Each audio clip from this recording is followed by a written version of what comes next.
नमस्कार दोस्तों, YouTube के आपके अपने channel astrology and Vastu by JV Raman में एक बार फिर से आपका स्वागत है। आज मैं आपको चंद्रमा के उपाय बताऊंगा और कब करना है, कैसे करना है, सारी विधि आपको मैं बताऊंगा। लेकिन इस वीडियो को आगे देखने से पहले मेरा आपसे निवेदन है कि आप हमारे चैनल को जल्द से जल्द सब्सक्राइब कर लें और बेल आइकन दबाना ना भूलें ताकि इस तरह के वीडियो आप तक पहुँचता है। हर बार की तरह मैं फिर एक बार कह रहा हूँ, अगर चंद्रमा आपका सिर्फ शुभ है, उसमें अशुभ के कोई लक्षण नहीं और डिग्री 14 डिग्री से कम है, तभी रत्न पर चंद्रमा से संबंधित रत्न जैसे मोती चांदी में सोमवार के दिन सूर्यास्त के बाद पहनना है। उल्टी सूर्यास्त के बाद पहनना। कौन सी उंगली में पहनना है?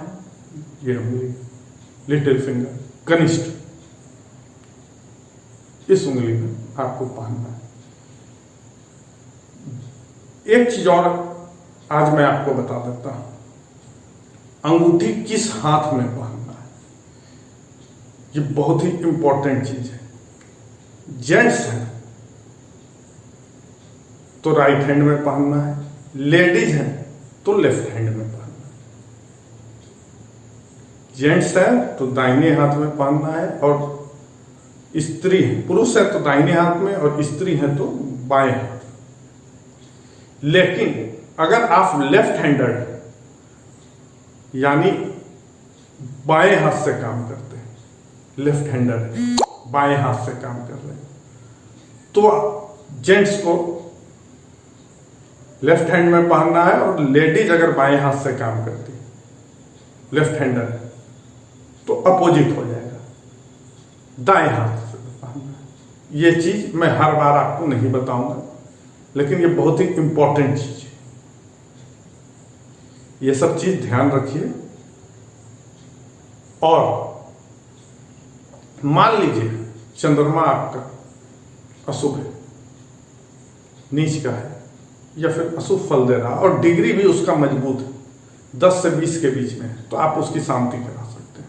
जाप आपको बोर्ड पे दिख रहा होगा, 44,000 जाप करना है, खुद कर लीजिए या किसी ब्राह्मण से कराए तो ज्यादा अच्छा रहेगा। और अगर आपका चंद्रमा मध्यम है, अच्छा भी दे रहा है, बुरा फल भी दे रहा है, तो इसके बुरे प्रभाव को या फिर ऐसे भी बुरे प्रभाव को हटाने के लिए छोटा मोटा काम आप कर सकते हैं। पूर्णिमा और अमावस्या के दिन फास्टिंग रखिए, नमक नहीं खाइए। पूर्णिमा और अमावस्या के दिन मांस मछली से परहेज करिए। बरगद की जड़ में पानी डालें, मां और बुजुर्गों का आशीर्वाद लें। महिलाओं का, बुजुर्ग महिला जो है घर में या बाहरी किसी भी आशीर्वाद लीजिएगा तो फायदेमंद हो। कन्या छोटे बच्चियों को मीठा और भोजन देकर उसके पैर छूकर आशीर्वाद लें, इससे भी ग्रह का प्रकोप कम होता है। अपने पिता को अपने हाथों से दूध पिलाएं, इससे भी बहुत फायदा होगा। पूजा स्थल में चना और दाल दान करें। बारिश का पानी या नदी का पानी कोई बर्तन या कोई कंटेनर में करके 15 साल तक घर के भीतर रखें, इससे भी फायदा होगा। दूसरे को दूध बांटे, इससे भी फायदा होगा। या फिर आप दान कर सकते हैं। दान क्या कर सकते हैं? चीनी, दही, सफेद फूल, सफेद वस्त्र, मोती, चांदी, शंख। लेकिन दान किसको नहीं करना है? जिसकी